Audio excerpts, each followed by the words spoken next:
Phone tapping అంశంలో బండి సంజయ్ ఆరోపణలను తీవ్రంగా ఖండించారు కరీంనగర్ కాంగ్రెస్ అభ్యర్థి వెలిచాల రాజేందర్రావు. బండి సంజయ్ పిచ్చి ప్రేలాపనలు కట్టుకథలు మానేయాలని హితవు పలికారు. ఫోన్ ట్యాపింగ్ నిందితుడు ప్రభాకర్ రావు ఎవరో కూడా తనకు తెలియదన్నారు.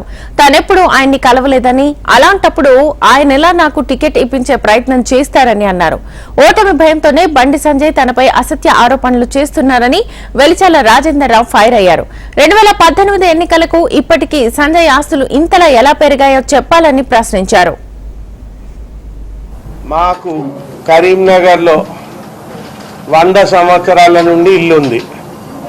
మీ అందరికీ తెలుసు. దాన్ని మిషన్ హాస్పిటల్ ఆపోజిట్ ఉన్న ఇల్లును పెద్దిల్లు అనేవారు.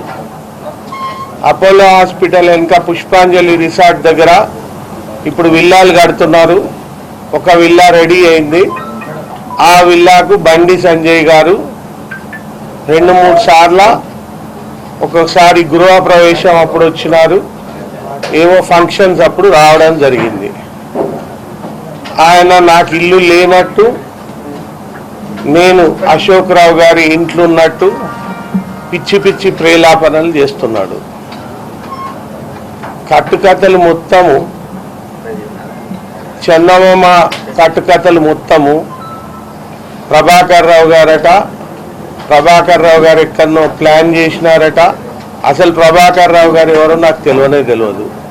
నా జీవితంలో నేను ప్రభాకర్ రావు గారిని కలవనే లేదు. ఆయన నడిపెల్లి అశోక్ రావు గారితో వియ్యం పొంది ఉండవచ్చు, కానీ నేను ప్రభాకర్ రావు గారిని ఎన్నడూ కలవలేదు.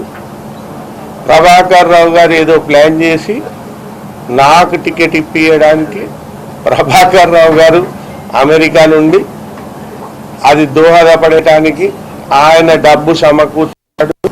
ఆ డబ్బుతో ఏదైతుందో ఈ టికెట్ రావడం జరిగింది అని ఒక పిచ్చి ప్రేలాపన.